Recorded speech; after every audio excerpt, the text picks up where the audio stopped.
የአዲስ አበባ ጉዳይ እዚህ እስክንገባ ድረስ መነጋገሪያ ነበረ፣ እየተጠበቀም የነበረ ጉዳይ ነው። እንደሰማሁት ከሆነ ስብሰባም ላይ ነበሩ።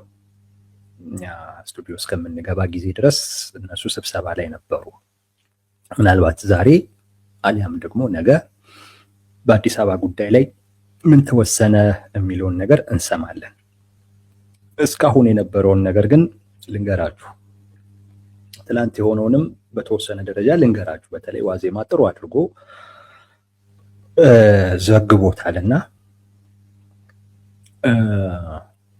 ትላንት ያው 4000ዎቹ ተሰብስበው ሊያጸድቁ ነበር። በጭብጨባ ነው የሚጸድቀው። ኦሬዲ ለ500ዎቹም ሁሉ የመጨረሻው ሰነድ የተጣጣመው ሰነድ ማለት ነው ለሁሉም ስለተነገረ እና ሁሉም ስለተግባቡበት አዳራሽ ውስጥ ሲገቡ 4000ዎቹ ብዙ ሌላ ተጨማሪ ውይይት ምናምን ነገር አያስፈልግም። በቃ በጭብጨባ እንዲጸድቅ ነበረ የተፈለገው። ያ ሰነዱ የሁሉንም ምክረ ሀሳብ የያዘው ሰነድ ማለት ነው። እሱ ሊደረግ ነበረ የታሰበው። ነገር ግን እሱ ከመደረጉ በፊት ከኦሮሚያ መጣን ያሉ ወደ 300 የሚሆኑት ተመካካሪዎች ቅሬታ አለን ብለው ኮሚሽነሮቹ ዘንድ ሄዱ። ቅሬታችንን ስሙ የሚል ኦኬ፣ ምንድነው ቅሬታችሁ ተባሉ። አዲስ አበባ የኦሮሚያ መቀመጫ መሆኗ በህገ መንግስት ውስጥ አማራጭ በሌለው አይነት ሁኔታ ካልተቀመጠ በስተቀር እንወጣለን የሚል ነገር አነሱ። ማለት እንትን ሁሉ አልሰጡ፣ አማራጭ ሁሉ አልሰጡ። አዲስ አበባ የኦሮሚያ መቀመጫ ነች ወይ ዋና ከተማ መሆኗን የሚያረጋግጥ ድንጋጌ በህገ መንግስት ውስጥ መቀመጥ አለበት የሚል ነገር ካልተጻፈ እንደ ምክር ሐሳብ ሆኖ ካልቀረበ በስተቀር በፍጹም 4000 የሚሳተፉበት ጉባኤ ውስጥ አንገባም፣ ከምክክሩ እንወጣለን የሚል ነገር አነሱ። ኮሚሽነሮቹም ግራ ተጋቡ። ከዛን ይሄ የክልል ተወካዮች ጉባኤ የሚባል አለ። አንድ አደረጃጀት ነው። በዛው በምክክር ሂደት ውስጥ ተመካካሪዎች ባልተግባቡበት ጉዳይ ላይ ይሄ የክልል ተወካዮች ጉባኤ ጉዳይ የሚመለከትና ለመሸምገል ምናምን እንደዚህ የሽምግልና ስራ ምናምን የሚሰራ ነው። አማራጮች የሚያቀርብ ምናልባት ተመካካሪዎቹ መግባባት በጣም ሳይችሉ ሲቀሩ ማለት ነው። እነዚህ ኮሚሽነሮች በቃ ይሄ የአዲስ አበባ ጉዳይ በጣም ቅርቃር ውስጥ ገብቷል በሚል የራሳቸው ቃል ነው። በነገራችን ላይ እነዚህን የክልል ተወካዮች ጉባኤ የሚባሉትን ይጠራሉ። እዚህ ጉባኤ ውስጥ እያንዳንዱ የክልል ፕሬዝዳንት እንደዚሁም ደግሞ የድሬዳዋና የአዲስ አበባ ከንቲባዎች ተሳትፎ ያደርጋሉ። የክልል ተወካዮች ጉባኤ የሚባለው እሱ ነው። እነሱን ይጠራል። እነሱ በዚህ ጉዳይ ላይ እንዲነጋገሩ ያደርጋል። ሌሎች የ4000ዎቹ ጉባኤ አለ ብለው ሲመጡ አይ የለም አሁን የክልል ተወካዮች ጉባኤ እየተነጋገሩ ነው የሚል ምላሽ ከኮሚሽነሮቹ ያገኛሉ። ለምን ሲባል አይ በቃ ይሄ አዲስ አበባ ጉዳይ አላግባባ አለ። ከኦሮሚያ ክልል ተወክሎ የመጡት ወደ 300 የሚደርሱት ሰዎች ጉባኤ ውስጥ አንገባም፣ ቦይኮት እናደርጋለን አሉ። ስለዚህ ለነሱ ለክልል ተወካዮች ጉባኤ መርተነዋል ይሄንን ጉዳይ። ከዛ ሌሎቹ ደግሞ እንዴት ይሄ ነገር እኮ አስፈላጊ ከሆነ ይሄ ሰነዱ ከመጠናቀሩ በፊት ሂደቱ በሙሉ ከመጠናቀቁ በፊት ከመጀመሪያውም ሲያከራክር የነበረ ጉዳይ ስለነበር የአዲስ አበባ ጉዳይ በዛን ወቅት ላይ ማድረግ ይቻል ነበር። አሁን ግን ከተጠናቀቀ በኋላ ግን ይሄንን ይዞ መምጣት ምን ማለት ነው የሚል እነዚህም ደግሞ እንደዚሁ አይነት ጥያቄ ያነሳሉ። ኮሚሽነሮቹም ለማስረዳት ይሞክራሉ። ሰነዱ 500ዎቻችን ከተነጋገርንበትና ሁሉም ከተግባባበት ሰነድ የመጨረሻው ሰነድ ማለት ነው ከሱ ውጪ ወይም እዛ ላይ ካለ ነገር ውጪ ሌላ አማራጭ ይዞ ከመጣ እኛም ቦይኮት እናደርጋለን ብለው ደግሞ እነሱም እንደዚሁ። የምክክር ኮሚሽኑ ትንሽ ለማግባባት ሞክሯል።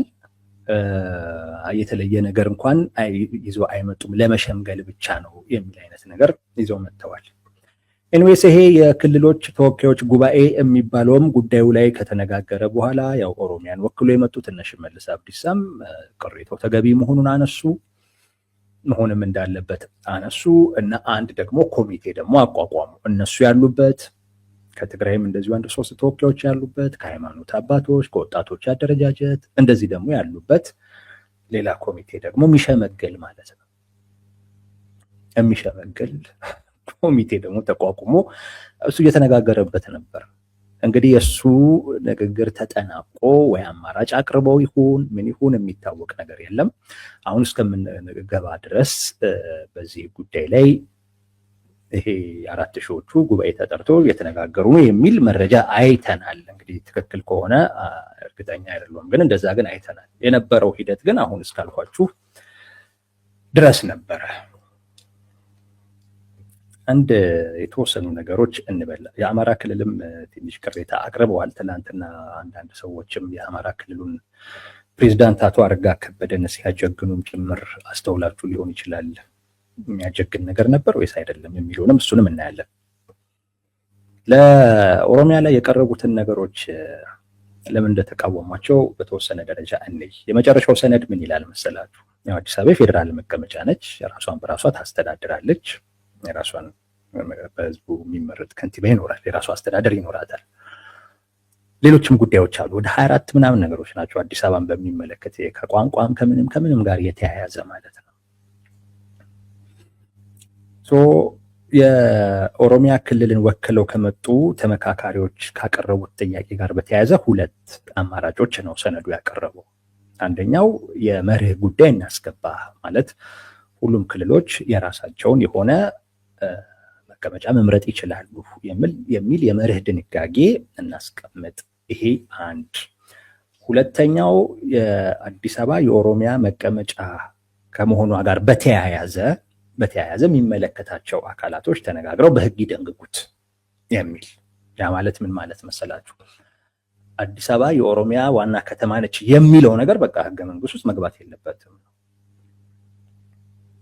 የለበትም። ነገር ግን አዲስ አበባ የኦሮሚያ መቀመጫ ከመሆኗ ጋር በተያያዘ ማለት ትሁን ምናምን የሚል ነገር ካለ ሌላ ህግ ያስተናግደው አይነት ነገር ነው። የሚመለከታቸው አካላቶች ተነጋግረው በህግ ይደንግጉት እንጂ ህገ መንግስት ውስጥ ይሄ መቀመጥ የለበትም የሚል ነው ማለት ነው። ምን አሸንፏል? ኦሮሚያ አዲስ አበባ የኦሮሚያ መቀመጫ ትሁን የሚለው ነገር ህገ መንግስት ውስጥ ይግባልን የሚለው ነገር ውድቅ ሆኗል፣ ተሸንፏል፣ በመጨረሻው ሰነድ ጭምር ማለት ነው።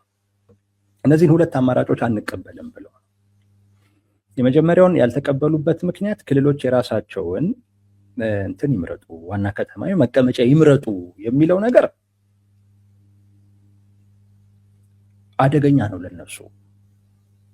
እነሱ የሚፈልጉት ነገር በዋናነት የሚፈልጉት አዲስ አበባ የነሱ መቀመጫ መሆኗን አንድ፣ እሱን ዋስትና የሚሰጥ ነገር ነው የሚፈልጉት አንድ። ሁለተኛ ሌሎች ክልሎች አዲስ አበባን ዋና ከተማቸው ወይንም መቀመጫ ማድረግ የማይችሉበት አይነት ሁኔታ እንዲኖር ነው የሚፈልጉት። በፍጹም ይሄ መኖር የለበትም።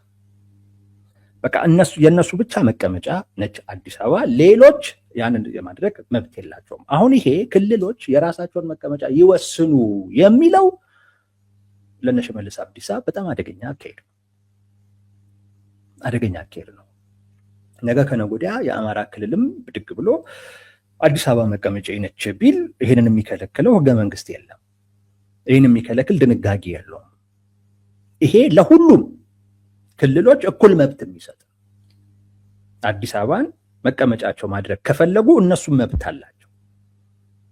እነ ሽመልስ ግን የፈለጉት አዲስ አበባን በሚመለከት ብቸኛ ፈላጭ ቆራጭ እነሱ እንዲሆኑ ነው የፈለጉት። ከባለቤትነት ስሜት ነው የሚመነጨው እምለው ለዛ ነው። ከባለቤትነት ስሜት ነው የሚመነጨው። አዲስ አበባ የኛ ነች ከሚለው ከዛ ነው የሚመነጨው እንጂ ሌላ ይሄ ፍትሃዊ የሆነ ወይም የመብት ጥያቄ ምናምን ነገር አይደለም።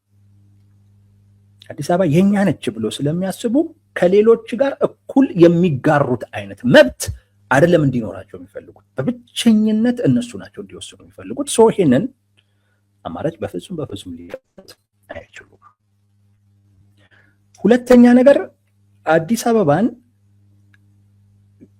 የኦሮሚያ ዋና መቀመጫ ከመሆኗ ጋር በተያያዘ የሚመለከታቸው አካላቶች በህግ ይደንግጉት የሚለው ሌላኛውም አማራጭ ያ ህግ በቀላሉ ሊሻር የሚችል ህግ ነው። አሁን ለምሳሌ አሁን ካለው የፌዴራል መንግስት ጋር ተነጋግረው አዲስ አበባን የኦሮሚያ ዋና መቀመጫ አደረጓት እንበል፣ ህግ አውጥተው ህገ መንግስቱ ያንን ስለሚፈቅድላቸው ይሄንን ህግ እንደንግግ ብለው አወጡ ያንን ህግ። ያ ህግ የሚወጣው ህግ በሌላ ጊዜ ምንም የለው በቀላሉ ሊቀየር ሊሻር የሚችል ነው። እነሱ ደግሞ ማንም መጣ ማንም ሄደ ከአዲስ አበባ ውጡ ወደ አዲስ አበባ ግቡ እንዲባሉ በፍጹም አይፈልጉም። በፍጹም አይፈልጉም። በአዲስ አበባ ላይ ሲፈልጉ መውጣት የነሱ መብት፣ ሲፈልጉ መግባት የነሱ መብት እንዲሆኑ ይፈልጉት። እነዚህን ሁለት አማራጮች የገፉበት ምክንያት ለዛ አሁን እንግዲህ ይሄን ያክል ርቀት ድረስ ተኪዶ ማለት ነው። ተመልከቱ፣ ከታች ጀምሮ ብዙዎች ያልደገፉት ሐሳብ ይሄን ያክል ርቀት ለነሱ ተብሎ ተመቶ ሁሉ በፍጹም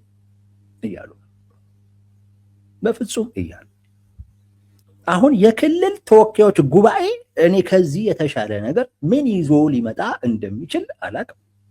አንደኛም ይዞ መምጣትም የለበትም። ትክክል ናቸው። ከሌሎች አካባቢ የመጡ ተመካካሪዎች ባለቀ ሂደት እንዴት ሰነዱ ሊጸድቅ ባለበት ቀን እና ሰዓት ላይ ቦይኮት እናደርጋለን ይሄ ጉዳይ ተብሎ እንዴት ወደ ኋላ ይመለሳል? ይሄ በጣም ተገቢ ጥያቄ እኮ ነው። ኮሚሽነሮቹ ይሄን መፍቀዳቸው ራሱ በቃ የልብ ለሽመልስ አብዲሳ የሚሰጥ የልብ እኔ እንዴት ሊታረቅ እንደሚችል አላውቅም። እነሱም እንዲታረቅ አይደለም የሚፈልጉት እንጂማ ለማስታረቅ እኮ እዚህ ርቀት ድረስ ሁሉ እኮ ተመጥቷል። በቃ ዋስትና እንስጣችሁ፣ ከአዲስ አበባ ውጡ፣ ወደ አዲስ አበባ ግቡ እንዳትባሉ የሚያደርግ ዋስትና እንስጣችሁ ተብሎ ይሄን ያክል ርቀት ተኪዷል። እነሱ ግን የፈለጉት አዲስ አበባ የኦሮሚያ ዋና ከተማ ነች የሚለው አጠቃላይ የፌዴራል ህጉ ላይ ህገ መንግስቱ ላይ ይካተትልን። ከዛ ውጪ ዋስትና የሚሰጠን ነገር የለም። ከዚሁ ያነሰ በፍጹም አንቀበል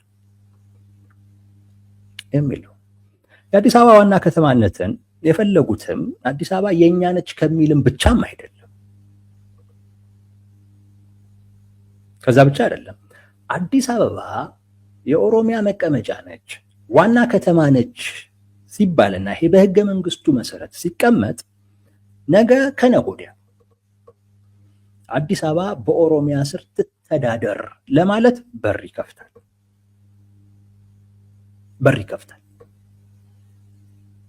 አዲስ አበባ የኦሮሚያ ዋና ከተማ ነች፣ የኦሮሚያ ክልል። ለምንድን ነው የኦሮሚያ ክልል ማያስተዳድራት? ለምንድን ነው ማያስተዳድራት? የፌዴራሉ መቀመጫ ነች፣ የኦሮሚያ ክልል መቀመጫ ነች። እነዚህ ሁለት ነገሮች ህገ መንግስቱ ላይ ተቀምጠዋል። የክልሉ ምክር ቤትና የፌዴራሉ ምክር ቤት ወይም የፌዴራሉ መንግስትና የክልሉ መንግስት በአዲስ አበባ ጉዳይ ላይ የሚገናኙበትን ጉዳይ በሚመለከት ህግ ያወጣሉ።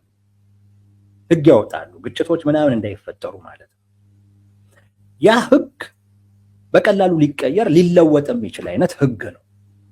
እነሱ ዋናው የፈለጉት ህገ መንግስቱ ላይ አዲስ አበባ የኦሮሚያ ዋና ከተማ ነች የሚለው ነው። የሆነ ጊዜ ላይ ምናልባት ከነሱ ውጪ የፌዴራል መንግስቱን የሚቆጣጠር አካል ቢመጣ ይህንን ህገ መንግስታዊ ድንጋጌ ተከትለው አዲስ አበባን ሙሉ በሙሉ በራሳቸው ስር ለማስተዳደር አሁን ላይ ሞተን እንገኛለን እያሉ ያለበት ዋነኛው ምክንያት ዛሬ ችግር የለውም። የፌዴራል መንግስቱንም እነሱ ናቸው የተቆጣጠሩት፣ የከተማ አስተዳደሩንም እነሱ ናቸው የተቆጣጠሩት፣ አጠቃላይ ሀገሪቱን እነሱ ናቸው የተቆጣጠሩት። ነገ ይሄ ነገር በተወሰነ ደረጃ ቢቀንስ ወይም ደግሞ ቢታጣ ግን አዲስ አበባ የኦሮሚያ ዋና ከተማ ነች የሚለውን ድንጋጌ መሰረት አድርገው አዲስ አበባን ማስተዳደር የሚችሉበትን ጥያቄ ለማንሳት ወይንም ደግሞ የአዲስ አበባን የአዲስ አበባ ሀብት ላይ መወሰን የሚችሉበትን እድል ለመፍጠር ይህን ድንጋጌ ይጠቀሙበታል። የተፈለገው ከዚህ ጋር ተያይዞ ነው። አዲስ አበባን ዛሬ ባይሆን ነገ ለመጠቅለል የሆነ አሁን ላይ በማዕከላዊ ደረጃ የያዙት ስልጣን ስጋት ውስጥ ቢገባ ቢያንስ አዲስ አበባን ላለማጣት አዲስ አበባን በዛ ሰዓት ላይ በኦሮሚያ ስር ነች ብሎ ኦሮሚያ ክልል ነው የሚያስተዳድራት ብሎ ሙሉ በሙሉ አዲስ አበባን መቆጣጠር የሚችሉበትን አይነት ሁኔታ ለመፍጠር እዚህ ላይ በጣም ጥንቃቄ ያስፈልጋል። በጣም ጥንቃቄ ያስፈልጋል። አሁን አንዳንድ ሰዎች ከአማራ ክልል የመጡት ተወካዮችን ፕሬዝዳንቱንም እንዲሁ ሲያበረታቱ እያየሁኝ ነው። ምን አድርገው እንደሆነ ያልገባኝም ጠይቄያለሁ። ግን እንደውም በጣም የለዘበ ነገር የማይጠበቅ ነገር ነው ከሳቸው የተናገሩት አቶ አረጋ ከበደ። ይህን ነገር በቃ ህዝብ ተነጋግሮ ይወስንበት የሚል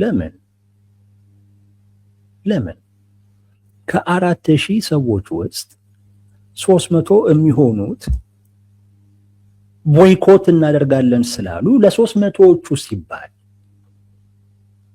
ወደ 3700 የሚሆኑ ከ3000 በላይ የሚሆን አካል የተስማማበት እና የተግባባበትን ሰነድ እንዴት ውድቅ ይሆናል?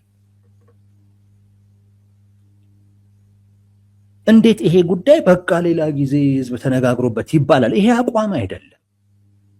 ይሄማ እነሱም የሚፈልጉት ነው። ነገ ከነገ ወዲያ አሁን እዚህ የተበለጡበት መድረክ ላይ ከሚወሰን እዚህ አሁን ከተበለጡበት መድረክ አውጥተው በራሳቸው መድረክ መወሰን የሚችሉበትን በራሳቸው ጊዜ ምቹ ሁኔታ ፈጥረው መወሰን የሚችሉበትን አይነት ሁኔታ እንዲጠብቁ ያደርጋል። ከዚህ መድረክ እኮ አወጣኸው ማለት በቃ ይሄንን አጀንዳ እነሱ እጅ ላይ ሰጣቸው ማለት ነው። እዚህ መድረክ ላይ ግን ተወስኖ ግን ከሄደ ነገ ከነገ ወዲያ አዲስ አበባንም ጉዳይ እዚህ መድረክ ላይ በተወሰነው አይነት መልኩ ትጠይቃለህ።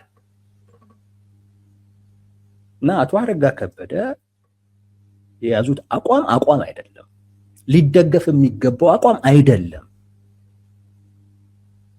በጭራሽ።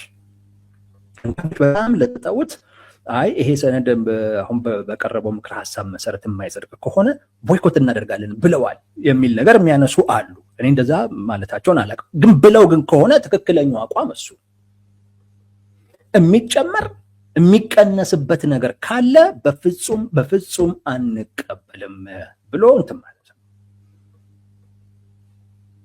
በፍጹም አንቀበልም። ቦይኮት እነሱ ቦይኮት እናደርጋለን አይደል እንዴ ያሉት? እነሱ አመጽ አይደል እንዴ ጠሩት? በራሳቸው መድረክ ላይ አይደል እንዴ? የራሳቸው መድረክ ላይ እኮ ነው ያመጹት። ሌላውም ተመሳሳዩን ነው ማድረግ ያለበት። ተመሳሳዩን አንዳንድ ተመካካሪዎች ቦይኮት ነው የምናደርገው ጥለን ነው የምንወጣው የሚል አቋም አላቸው። ይሄንን አቋም ነው ማበረታታት እንጂ በቃ ይሄ ጉዳይ በቃ ይዘገይ ነገ ከነገ ወዲያ ህዝብ ተነጋግሮ ይወስንበት ማለት ለምን መባል ከነበረበት አስቀድሞ ነው። አሁን እዚህ ደረጃ ከደረሰ በኋላ በቃ እኮ እንደነገርኳችሁ እኮ 4000ዎቹ በድምጽ ብልጫ አይደለም የሚወስኑት፣ በጭብጨባ ነው።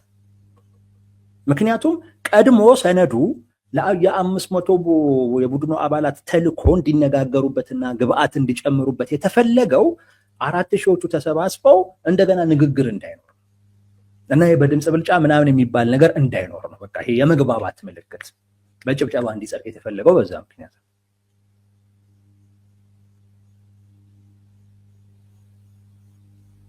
ተጠናቋል ማለት ነው። በቃ ጨርሰው እኮ ነው እንደገና ወደ ኋላ እየመለሱት ያሉት። እነሱ እዚህ ደረጃ ላይ የደረሰ ጉዳይ ላይ ለማመጽ ችግር ከሌለባቸው አንተ ትክክለኛ የሆነ ጥያቄ ይዘህ እምቢ ለማለት መሽኮርመም አያስፈልግም። እና የአቶ አረጋ ከበደ እኛ እንደሰማነው ከሆነ የያዙት አቋም የሚደገፍ አይደለም፣ እንደውም ለእነሱ የሚመች ነው። በአንድ አፍ ብለው ሁሉ ሊቀበሉት ይችላል። አማራጭ ሲያጡ በአንድ አፍ ብለው የአቶ አረጋ ከበደን ሀሳብ ተቀብለው በዛ ሊያልፉት ይችላሉ።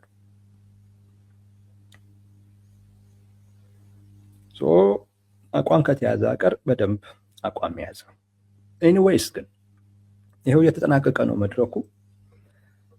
የራሳቸውን መድረክ ብልሽቱን ያወጡት የራሳቸውን ድግስ የበጠበጡት እኔ እንደው በጣም በጣም የሚገርም ብልጽግና እሱ የራሱን ድግስ እንደዚህ በጠበጣል።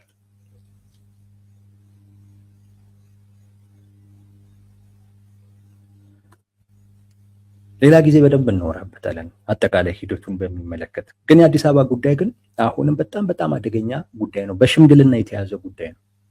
በሽምግልና የሆነ ነገር ሊጨመርበት ይችላል፣ አሊያም ደግሞ ባለፈው ወይም ደግሞ ሁሉም በተስማሙበት አይነት መልኩ ላይጸድቅ ይችላል።